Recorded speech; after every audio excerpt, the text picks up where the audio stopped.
ni dating Mayor Duterte, they are saying that I'm part of that squad. Ito ay totoo at pinatutuo niya dun sa Senado ni isang linggo. Huwag na natin basahin pa yan at alam na natin yan. Inaamin niya ang pagpatay. Ito ay ginawa niyang katatawanan under oath dung isang linggo. Next slide, please. If you are doing an illegal activity in my city, if you are a criminal or part of a syndicate that preys on the innocent people of the city, you are a legitimate target of assassination. Again, quoting Digong. Let's see. Art po, I just would like to quote him once. Duterte is the lord of all drug lords in the southern Philippines. He is the most dangerous person in the southern hemisphere. Bukod sa pangangalaga ng mga biktima, ay meron ding pagkakataon na nangalaga tayo ng mga truth tellers. And one of those who fell under my care back then was Edgar Matubato. And this is what he told me in one occasion. It was Mayor Rodrigo Duterte himself who recruited us. He was present when we were organized during the meeting in Old Seng Hotel. He called us as a Lambada Boys. Our work was to kill and only to kill. At the start of the Lambada Boys, actual killings served as our training to kill people who were defenseless and who were caught unaware. I'll just move forward to the slides that pertain to the killings of today, particularly, please, next slide. Ito po DDS template na nireplicate sa NCR.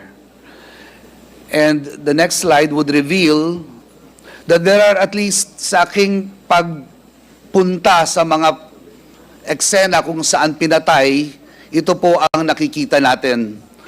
Una ay 3 sachet ng shabu ang hinuhulog at pinaplanta.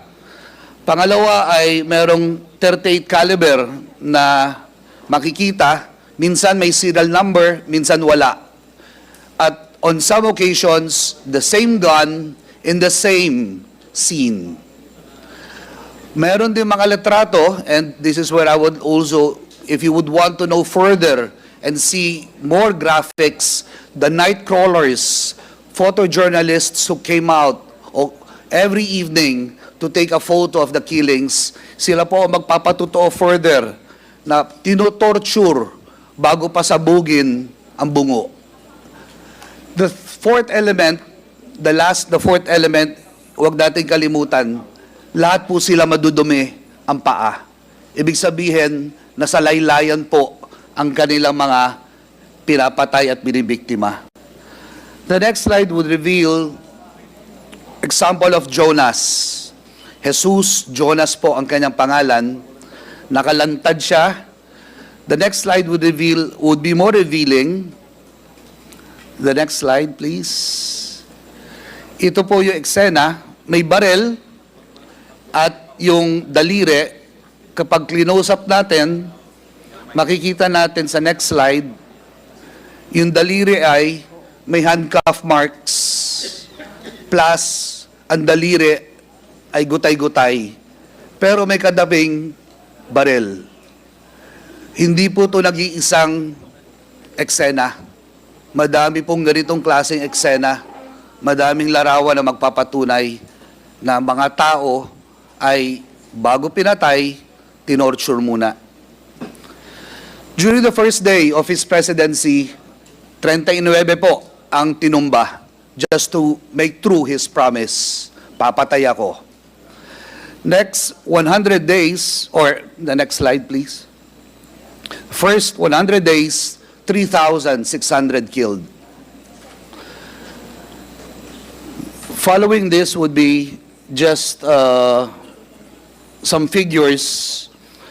39 killed during the first day as mentioned. Merong one-time, big-time na tinatawag na lumalabas na 33 is the average number of people killed daily during the first 2 years of Duterte's war on drugs. Meron pong 122 minor or minors killed. In the list that I will show you, we have at least 10 in our list. 58 were killed in 3 days in what I mentioned, the one-time, big-time nila. Meron silang tinatawag na freezer, doon tinitipon ang mga tao bago i-summary execute. Kasi hindi naman ako maniniwala na merong isang stasyon ng police na makakapatay o gagawa ng 58 na operations. Let's move on to the next. This is one of the shots of Rafi Lerma, one of those who belong gallantly to the night crawlers. You might want to be enlightened by their photos. The Quadcom would learn so much from them. When you desecrate life and commit murder as you please, you desecrate and you even indeed desecrate the very author of life. Bastusin mo ang buhay, binastos mo yung naghandog ng buhay. I guarantee you, judgment will come in this or in the next. But in your case, judgment will come soon. Hopefully, and I believe through this Quadcom. Next slide would be one of the minors na pinuntahan ko po, si Micah. Dito ko po kinote si Senator Bato na nagsabi ng shit happens. Si Aldrin po, 13 anyos, ang kanyang huling salita habang akay-akay ng ama ay, bakit ako binaril ni Omar? Si Omar po ay isang pulis na nakikipagbiruan kala Aldrin. Umuwi si Omar, nagpalit ng civilian, saka inasinta ang bata. Dead on the spot. Back in 2019, I have 200 members, or at least people that I care for. During that time, tinanong ko sa kanila, para magkaalaman din, ilan ang mayroong karanasan sa droga? Ang nagtaas po sa kanila, 220. Ibig sabihin, merong 120 na may kinalaman, may drug history. Pero ang iba po, meron pong 80 na walang kinalaman, inosente, pero pinatayan o pinatay pa rin ang mahal sa buhay. Another magic number, and this is on oath, makikita po sa affidavit nila na nilika, is 0, and this 0 means no one was doing drugs nung pinatay ang kanilang mahal sa buhay, either sa loob ng bahay, kumakain, natutulog, o namamahinga. Wala po nagdodroga. 0 na susunod ay 0 po ang nanlaban. Ito po yung secret jail na sinasabi ko. Ito po ay pinuntahan pero hindi na nag-prosper yung case. Pero it existed and we have people to make true of this. Next slide. These are the principles if you wish to connect the DDS and what took place when he was the president. Senator Bato and the rest. I think I wouldn't want to quote the gallant person beside me. The PNP chief and all the other PNP chiefs from 2016 to 2022, alam nila kung ano ang naganap. If you want to trace the killings and numbers, you ask the station commanders.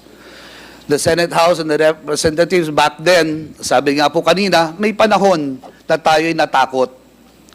Pero ngayon na ang panahon ng katotohanan. And we are here to do that today.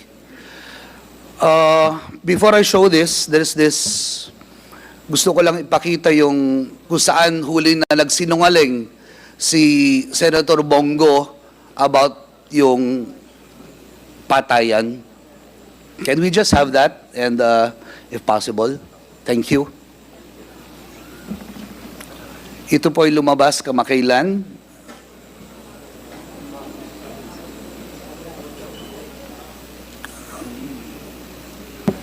No audio?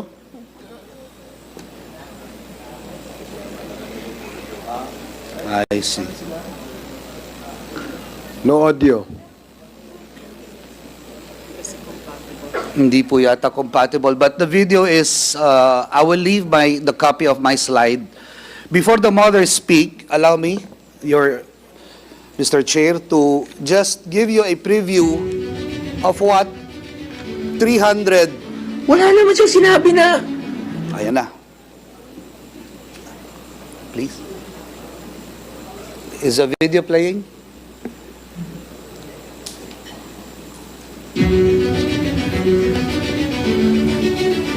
wala naman siyang sinabi na may sinabi ba siya na patayin mo ito? Shoot them dead.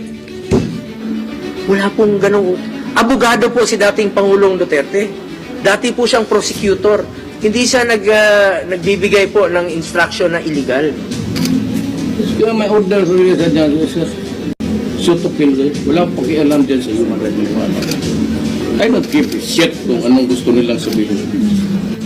So wala siyang inutusan na patayin mo ito. Wala po siyang inutusan ganon. Sa pagkarinig ko, wala po. Alam niya po anong legal. Ang intelligence fund, binili ko, pinapatay ko lahat. Kaya ganun ang gagaw. Yung mga kasama ninyo, pinatigok ko talaga. Yun ang totoo. Gusto lang natin yung totoo. Gusto kong malaman yung totoo lamang po. The truth. Katotohanan lang. I will not hesitate my soldiers to shoot you. 2016, pinangako niya, sabi niya, susugpuin ko ang illegal na droga. Pero wala siyang sinabi na patayin mo ito, patayin mo yan. Wala siyang sinabing gano'n. Shoot them dead.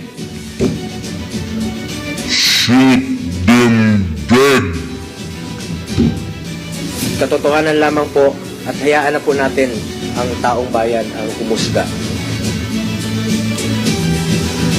Mr. Chair, part po ng katotohanan na gusto ko pong ibahagi, program Paghilom continues to care for the widows as we speak. This is a list of all dead people na mga tatay, mga kapatid, mga breadwinners, nagpapaaral, nagtatrabaho para sa kanilang pamilya. This is the list. 10 of them are minors. Most o 98% of them are breadwinners. Ito po ay 312. Madami pa ho, o 322, I'm sorry. Rise Up for Life has hundreds perhaps. I would like to suggest, invite now Cardinal Ambo. He has more than 1,000 under his care. Father Bong from the Vincentians, Bong Sarabia, the Diocese of Novaliches, meron pong 5 o 6 na aktibong grupo na kumikilos para sa pagkalinga ng mga tinokhang simula 2016. Death threat po ang inabot, sedition case at patuloy na panghusga. Pero hindi po kami pwedeng tumalikod sa sinumpaan na ang buhay ay sagrado. Inaalay namin po ang katotohanan ito sa inyong magiting na pag-iimbestiga. Maraming salamat po at nais ko pong bigyan ng pagkakataon sana sa munting sandali ang mga nanay. Okay, thank you, Father Flavi. Sino po yung nanay nandito?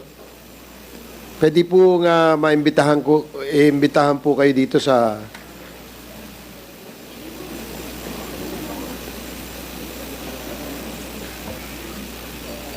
Nay, pwede po kayong magpakilala, Nay, at kung ano yung... Ako po si Arsenia Chico. Nanay ng 2, pinatay po nila. 2016 po. December 29. Habang yung anak ko po nagpunta sa kanyang ate, kasama po yung anak niya at saka yung asawa niya para po manghiram ng pera. Pagdating po ng mga alas 7 ng gabi, pag uwi po nila, napadaan po sila dun sa bahay ng kumpare niya, niyaya po siya. Pinauwi niya po yung kanyang asawa, pinauna niya na po yung kanyang asawa, tsaka po yung kanyang anak na bunso. Hindi pa po nakakalayo yung mag-ina, nagkagulo na po kasi po yung bahay po nung kumpare niya, pinasok po ng mga nakamotor na lalaki. Tapos po, narinig na lang po nila, nagkakaroon na lang po ng putukan. Yun nga po, isa yung anak ko sa napatay. January 11 po, nung ilibing siya, kinabukasan po, January 12, yung isa ko naman pong anak, na wala naman pong kamalay-malay, na pumunta lang po sa Bienan, nadamay din po. Wala naman po siyang ginagawang masama. Kaya po, napakasakit para sa aming mga magulang. Ang nangyari, dahil po, siya po yung inaasahan namin, siya po yung tumutulong sa amin. Ng asawa ko, mayroon po siyang pamangkin na tinutulungan mag-aral na ngayon po hindi na nakakapag-aral. Tapos po yung dumating po yung pagkakataon na iniwan namin yung bahay namin sa loob ng 5 taon dahil sa sobrang takot. Ngayon po, lumapit po kami rito para humingi ng tulong sa inyo. Nagpapasalamat po ako kay Father Flavi sa committee pong ito dahil nabigyan kami ng pagkakataon na makapagsalita. Sana po tulungan niyo kami na mabigyan ng katarungan para po maging mapayapa naman din po ang isip namin.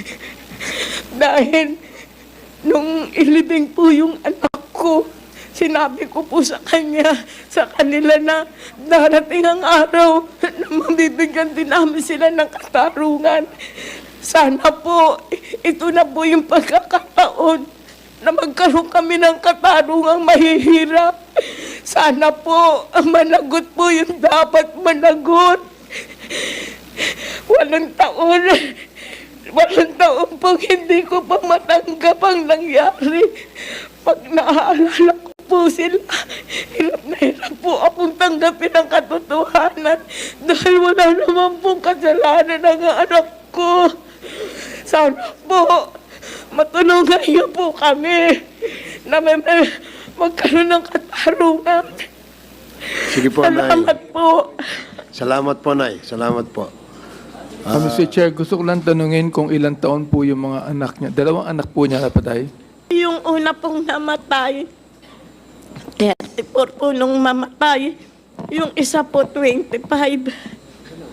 Bali po yung isa, 8 taon. Yung isa po, Magkasunod. 7 taon na. Sige po, Nay. Salamat po. Salamat po. Mr. Chair, may tanong lang po ako kay Nanay. Nanay, yung 2 anak niyo po magkasunod pong araw na napatay? Hindi po yung... Ilan pong araw ang pagitan? Yung isa po, namatay po ng December 29, 2016. Kakapasko lang. Magbabagong taon po. Yung isa naman po, January 12, 2017. Santo. Hindi, isang buwan. Yeah. Isang buwan lang, di ba? Isang Parang- linggo lang po. Ilang linggo lang. Less than 1 month. Isang- ano po, isang- 2016 of December, and then December 16, January of December. 2017. December 29 po, 2016 yung isa. Yung isa naman po, January 12, 2017. Following year lang. Sige po, Nay. Maraming salamat. Meron pa ho tayo. Saan pong lugar? Saan pong lugar yan? Caloocan po. Caloocan. Andiyan ba si Kendall Patay? At ano pala siya, no? Sa Quezon City. Sige po. Nay, pwede pong magpakilala kayo, Nay? Ako po si Elizabeth Campo. Asawa ko po yung pinatay noong October 11, 2017. Naglalaba lang po yung asawa ko. Bigla po pumasok po yung mga pulis at pinaalis lahat po ng tao sa lugar namin. Kakausapin lang daw po yung asawa ko. Sabi po sa anak ko. Pagkatapos po, hindi po ako nila papasukin sa lugar namin. Pinaikot-ikot ko na po yung lugar namin eh. Ayaw po ako talaga papasukin. Pati po yung mga apo ko, nagtatakbuhan na po, nag-alisan, pinalis din po nila.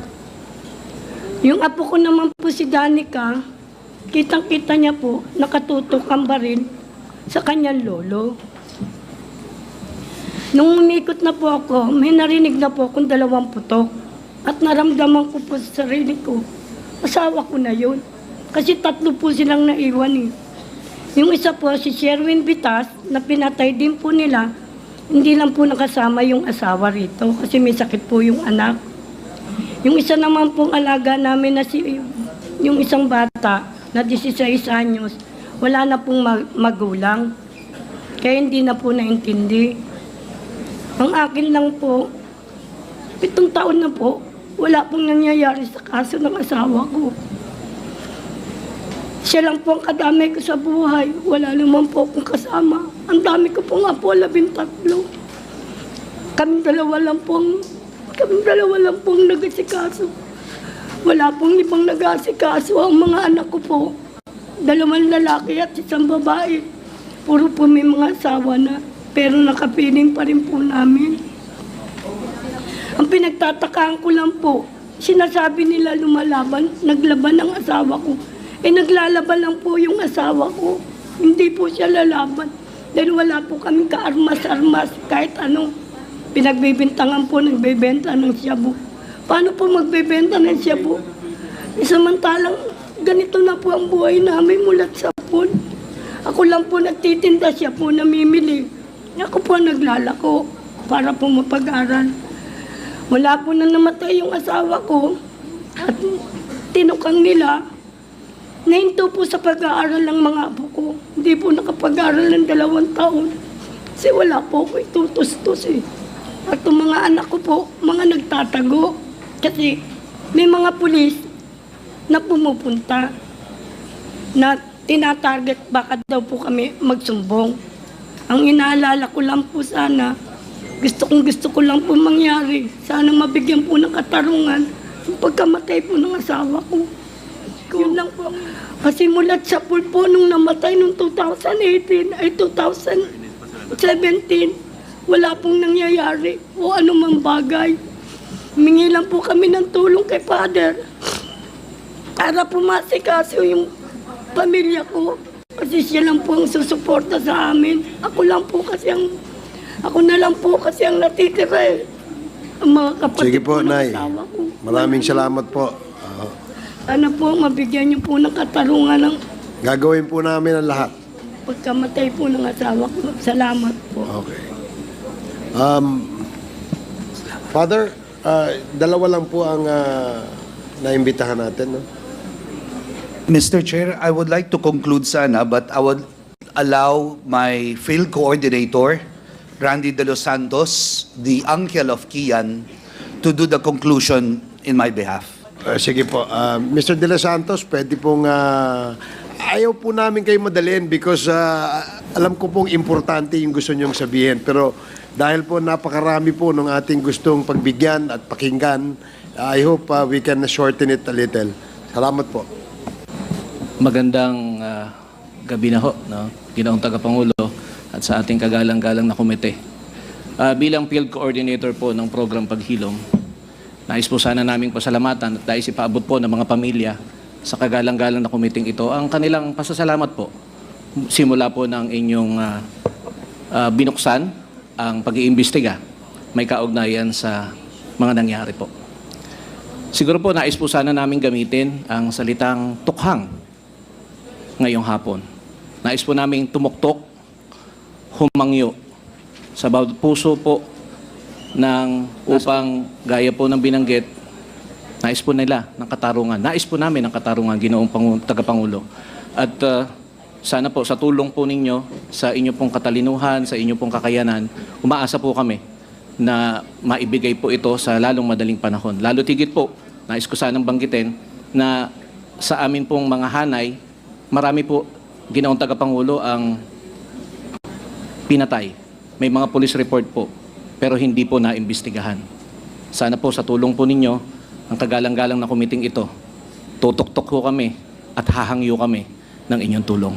Maraming salamat po. Okay. Maraming salamat po, Mr. De Los Santos. Now, Mr. Chair, yes, there's another Congressman one Abante. I'd like to ask. Mr. Conde would like to present someone. May silang ito, no, Mr. Conde, no? Mr. Chair, can we allow him to do that, please? Yes, I was about to recognize the next presenter. This is Mr. Conde, right? Meron po ba kayong presentation, Mr. Conde? Salamat po, Mr. Chair. Actually, wala akong formal presentation, but I would like to talk sana in line with what the experiences of the mother na biktima, yung mga anak at mga pamilya, about what happened to Mrs. Clarita Alia. Senator De Lima alluded to her case in her report, but I would just like to give some context on what happened to her. She's supposed to be here, pero nag-back out po for some concerns. But so I feel like medyo authorized ako to speak on her behalf because I actually know her since the 1990s when I was living in Davao. And as a journalist then, sumulat na po ako ng mga storya tungkol sa kanya, yung nangyari sa pamilya niya. In fact, my two-part story for the Philippine Center for Investigative Journalism was published in 2002. This was way before. And then later on, with the New York Times, as I was reporting the killings, I also wrote about this. And then my organization now is Human Rights Watch, and they published a report in 2009, which Attorney De Lima also adverted to, this report. This is called You Can Die Anytime. This lists about more than 20 killings in Davao when Duterte was mayor.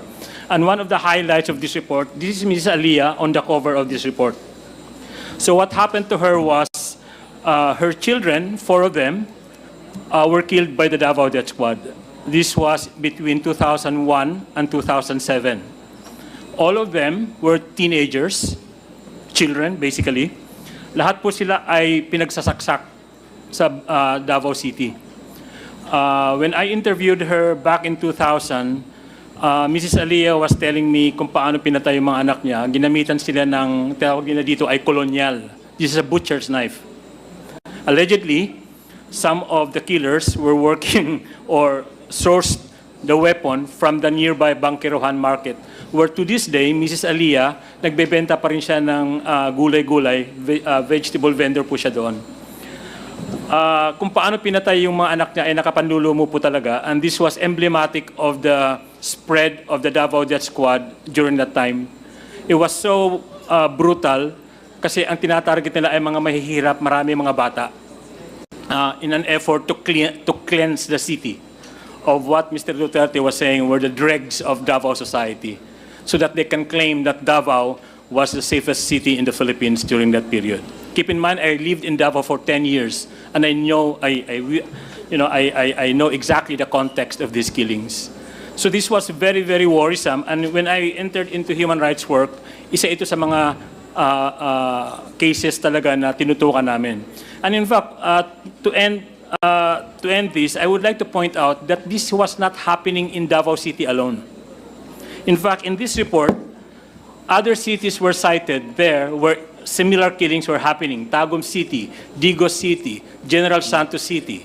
In 2014, Human Rights Watch published a report.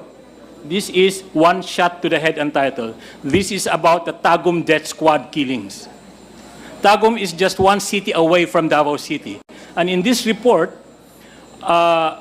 the modus operandi of the Davao Death Squad was detailed as well. Almost an exact copy of what happened in Davao also happened in this city. So this is something that Mr. Duterte actually encouraged to happen in other areas because they were able to get away with this. And in fact, in the recommendation of this report in 2009, it says here that it urged Congress to investigate these killings. And I'm so happy facing you all of you now tonight that this is actually happening 16 years later.